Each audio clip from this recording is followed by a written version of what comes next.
Hey y'all, I'm Jason. We'll do a video today on real estate of the neck. People typically have asked me in the past, how do you move, fluidly across the neck, or playing an F chord here to an F chord here to an F chord here, and not having to put a lot of thought into it. Of course, practice is the main key, but I learned the case system, which I talked about briefly in a video before this, which allows you to do that easily.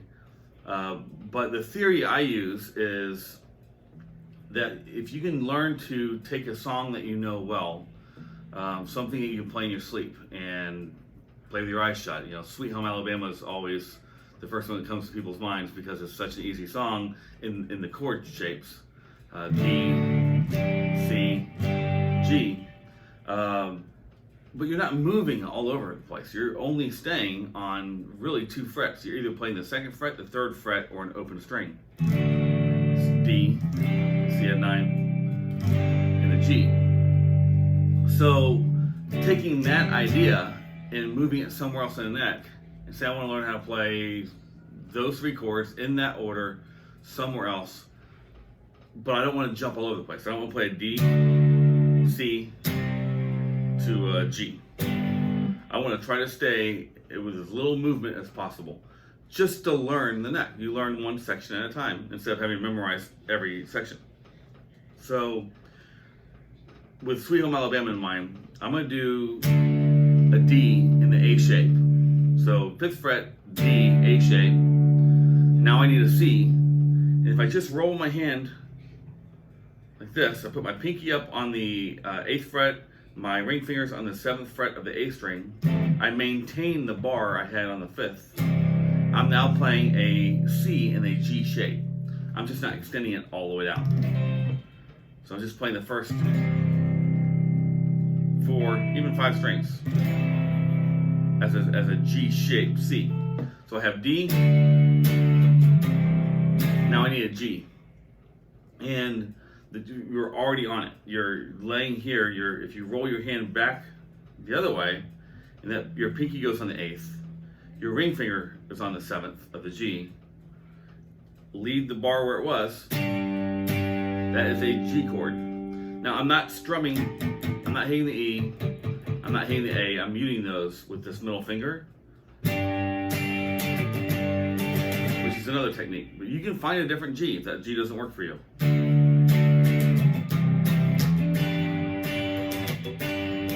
Play a D-shaped G.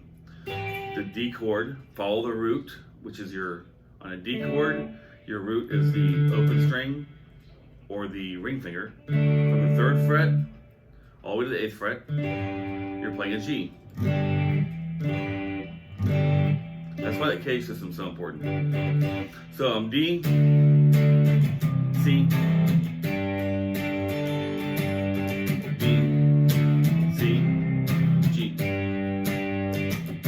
Now, where else can you play it? Let's do D and triads.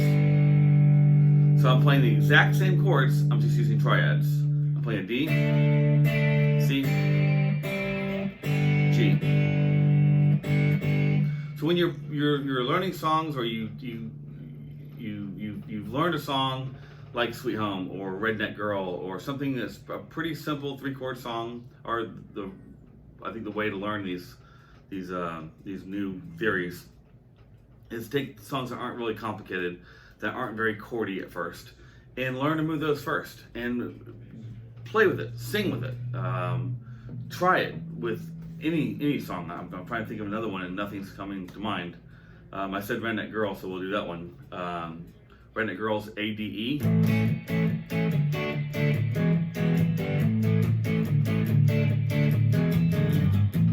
So we'll do A, D, E. So I'm taking the A chord and the A shape, and I'm doing a D kind of in the C shape, but also in the D shape with the 3rd on top.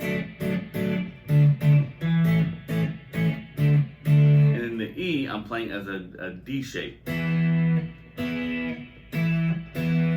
playing that triad really it's a power chord.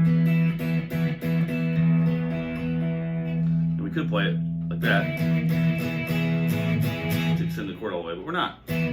So A, or slide it. D, E.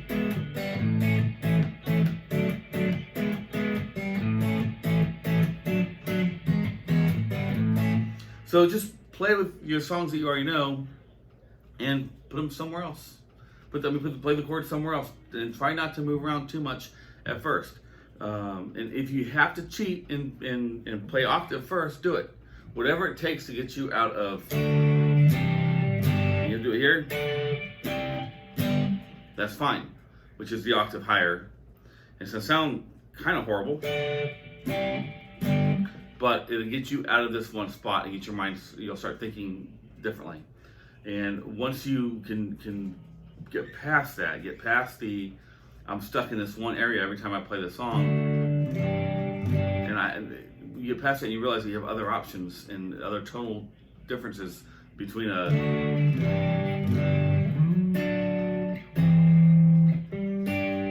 you can throw in the suspendeds and make the sound even more, make the song even more interesting.